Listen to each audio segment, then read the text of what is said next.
After 11 months overseas, I finally came home expecting peace.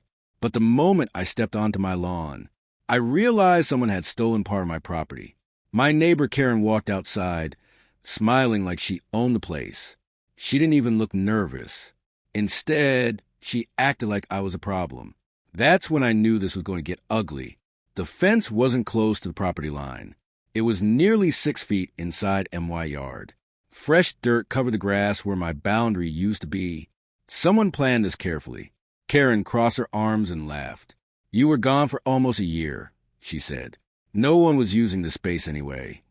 I honestly couldn't believe what I was hearing.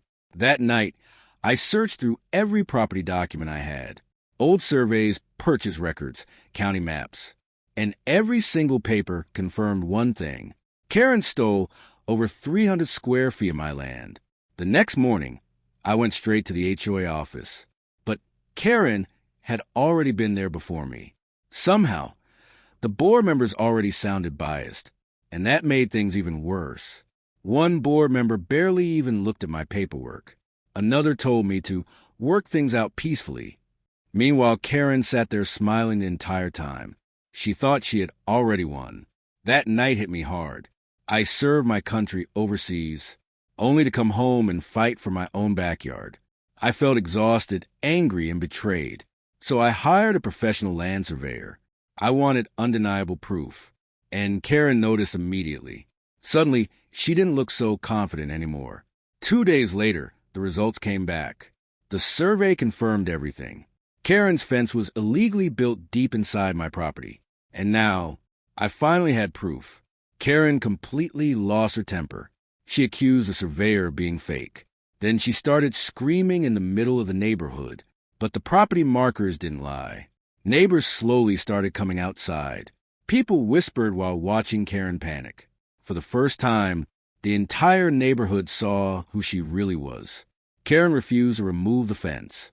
So I contacted local authorities. I showed them the survey, the county records, and the HOA paperwork. And suddenly the situation became very serious. The officer listened carefully to both sides. Then he looked directly at Karen. "You cannot legally build on someone else's property," he said. Her face turned completely pale. That evening, Karen suddenly stopped acting confident. The smiles disappeared. Now she looked stressed, nervous, and desperate because reality was finally catching up to her. I decided not to take any chances. So I hired a property attorney immediately. If Karen wanted a legal battle, I was ready to finish it properly. My attorney reviewed everything carefully. Then he looked up and smiled slightly. "This case is extremely strong," he told me. That was the first good news I'd heard all week. 2 days later, Karen got served legal papers, and the panic officially began. Neighbors watched from their windows as she argued with the delivery guy. Her perfect HOA image was falling apart. The HOA suddenly changed their attitude. Now they wanted peaceful solutions. Funny how quickly people switch sides once lawyers get involved. For the first time since returning home, I finally felt in control again. Karen thought my deployment made me weak. Instead, she underestimated me completely. A week later, contractors arrived to inspect the fence. Karen stood on her porch completely silent. No yelling, no threats, just pure panic. The county issued an official removal notice. Karen had 2 choices: remove the fence herself, or pay thousands for forced removal. That night, Karen spent hours making phone calls.